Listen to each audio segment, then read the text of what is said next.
حضرت علی رضی اللہ تعالیٰ عنہ حضرت صدیق اکبر کا ذکر کرتے ہوئے رو پڑے، آپ سے محبت کے وارفتگی کا عالم بیان کرتے ہوئے آپ رو پڑے۔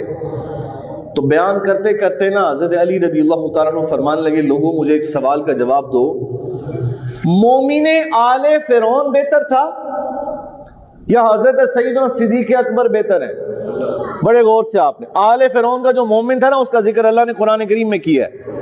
وقال رجل مؤمن من آل فرعون یکتم ایمانہ، اللہ فرماتا ہے آل فرعون کا ایک مومن تھا جو حضرت موسیٰ علیہ السلام پہ ایمان لایا ہوا تھا، لیکن اپنے ایمان کو اس نے چھپایا ہوا تھا۔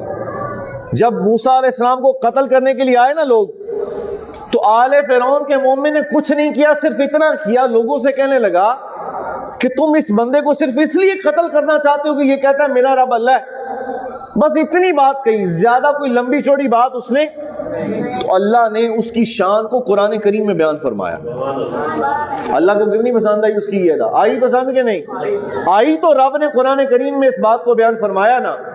لیکن حضرت سیدنا علی مرتضیٰ فرمانے کے لوگوں مجھے بتاؤ کہ آل فرعون کا مومن بہتر ہے یا سیدنا صدیق اکبر بہتر ہے؟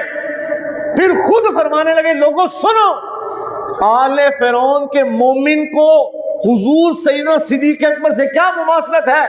فرمانے لگے میرے صدیق اکبر کی زندگی کا ایک لمحہ آل فرعون کے مومن کی زندگی کے کئی گھنٹوں سے بھی زیادہ افضل لمحہ ہے۔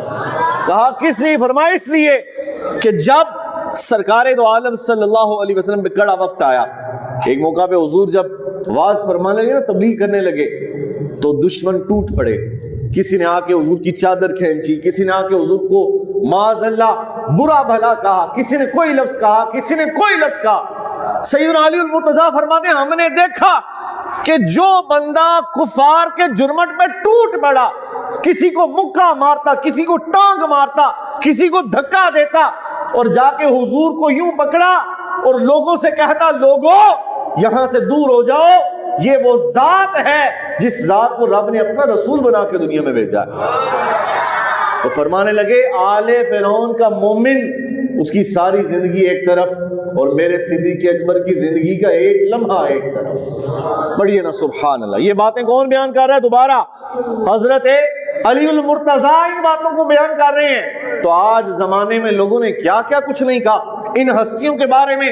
تو یاد رکھیے جو مقام رب نے اپنے صدیق اکبر کو عطا فرمایا وہ مقام آج امت کو ماننا ہے۔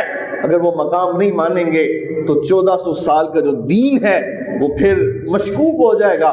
اب بات کو مزید آگے بڑھاتے ہیں۔